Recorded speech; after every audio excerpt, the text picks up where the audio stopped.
সুপ্রিয় ভিউয়ার, সুপ্রিয় লিসেনার, দিগদর্শন টিভির পক্ষ থেকে আপনাদেরকে স্বাগত জানাচ্ছি। আপনারা জানেন, যশোর জেলার ঝিকরগাছা থানার পানিসরাকে বলা হয় বাংলাদেশের ফুলের রাজধানী। বাংলাদেশের মেজরিটি ফুল উৎপাদন হয় এই পানিসরাতে।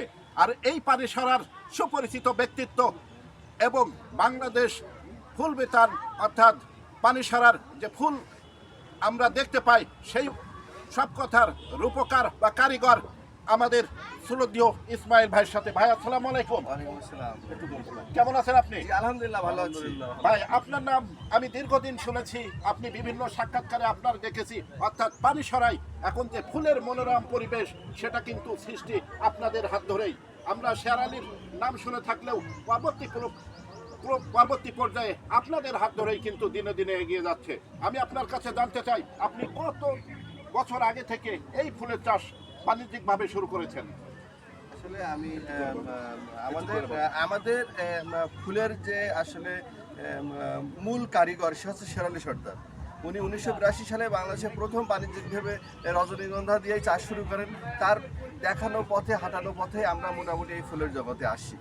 আচ্ছা, আমি আপনার কাছে আরো জানতে চাই, আপনি এই ফুলের জগতে আছেন এবং আপনি অত্যন্ত সম্মানী ব্যক্তি, অত্র এলাকার ভালো মানুষ এবং সম্মানিত মানুষ হিসেবে খ্যাত।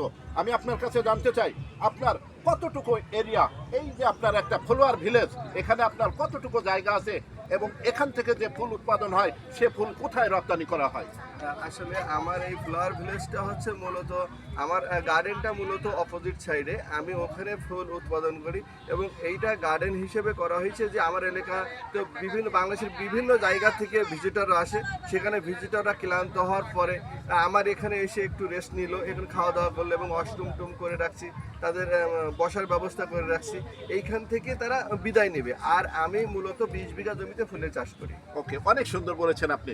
আমি আপনার কাছে আরো জানতে চাই, আপনার এখানে বিভিন্ন ধরনের ফুল আছে, এটা একটা বিনোদনের জায়গা, পাশাপাশি আপনি ফুলের চাষ করেন। আপনি কি কি ফুলের বেশি চাষ করেন? আমি মূলত রজনীগন্ধা, গাঁদা ফুল, জারবেরা এবং চন্দ্রমল্লিকা ফুলের চাষ করি। আপনি উচ্চশিক্ষায় শিক্ষিত, আপনি চাকরি বা অন্যান্য পেশার সাথে নিয়োজিত হতে পারতেন, কিন্তু সেটা না করে কেন আপনি এই ফুলের জগতে আসলেন?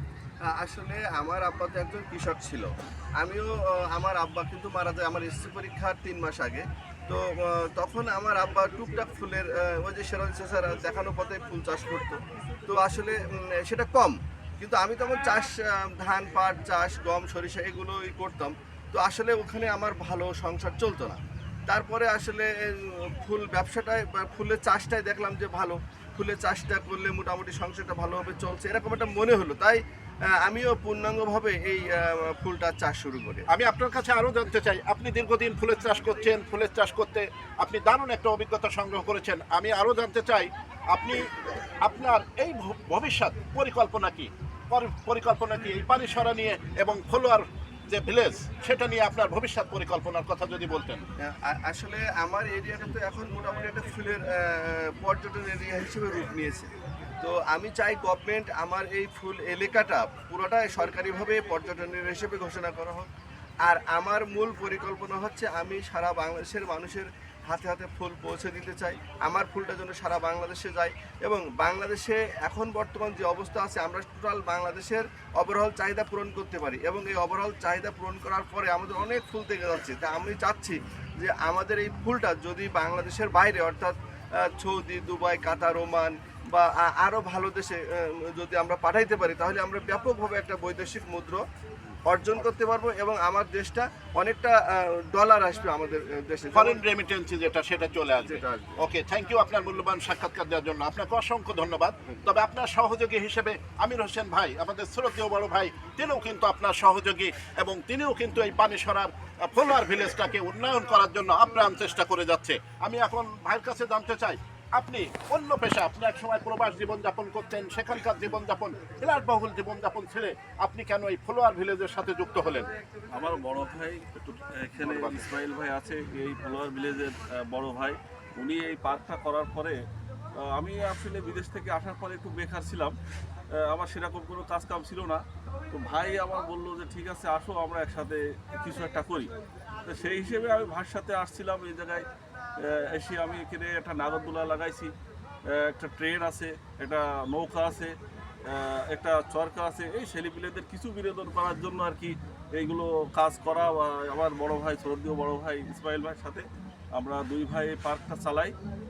তো আলহামদুলিল্লাহ আপনাদের দোয়ায় অনেক ভালো আমি আছে। আপনার কাছে আরো যেটা জানতে চাই, পানিসারাতে বিভিন্ন রকম ভ্রমণের ছোট ছোট পার্ক থাকলেও আপনাদের এখানে দর্শনার্থী সবসময় বেশি থাকে, তার কারণটা কি বলে আপনি মনে করেন? তার কারণ হচ্ছে একটা পার্কের ভিতরে আসলে যা কিছু থাকার দরকার আমার মনে হয় আমাদের পার্কের ভিতরে সেটা আছে।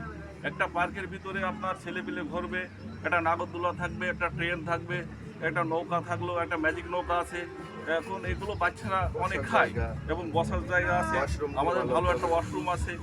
তারপরে আমাদের আমাদের পার্কটা সব মিলে সব দিক ব্যাপক দিয়ে ফুল আছে। ব্যাপক ফুল আছে। আমি মনে করি আমাদের পার্কটা সম্পূর্ণ পরিপূর্ণ একটা আমাদের সেলফির জন্য আমাদের সেলফি তোলারও অনেক জায়গা সুন্দর আছে। তো আমি মনে করি যে আমাদের পার্ক এই কারণেই অনেক সুন্দর এবং সবাই এখানে আসবেন। থ্যাংক ইউ, আপনাকে অসংখ্য ধন্যবাদ দিগদর্শন টিভির পক্ষ থেকে আপনাদেরকে। সুপ্রিয় ভিউয়ার, সুপ্রিয় লিসেনার, দিগদর্শন টিভি তুলে ধরে মাটি ও মানুষের কথা। আপনারা জানেন যশোর জেলার ঝিকরগাছা থানার এই পানিসারা হচ্ছে ফুলের রাজধানী নামে খ্যাত। আপনারাও আসুন যশোর জেলার ঝিকরগাছা থানার পানিসারার ফলোয়ার ভিলেজে আসুন এবং আপনারা এখানে এসে বিনোদন করুন। আপনারা দেখতে পারবেন ফুলের বিভিন্ন রকম সমারোহ কিন্তু এখানে বিদ্যমান। সুপ্রিয় দর্শক, ফুল কিন্তু আমাদের মনের খোরাকটা যোগায়। আপনার বিনোদন এর জন্য এটাই কিন্তু যশোর জেলার অন্যতম শ্রেষ্ঠ স্থান। সুতরাং আর দেরি না করে আজই চলে আসুন ফলোয়ার ভিলেজ, পানিসারা, ঝিকরগাছা, যশোর। দিগদর্শন টিভির পক্ষ থেকে সবাইকে শুভেচ্ছা জানিয়ে আবার কোনোদিন দেখা হবে নতুন কোনো প্রতিবেদন নিয়ে অন্য কোনো স্থানে। আসসালামু আলাইকুম।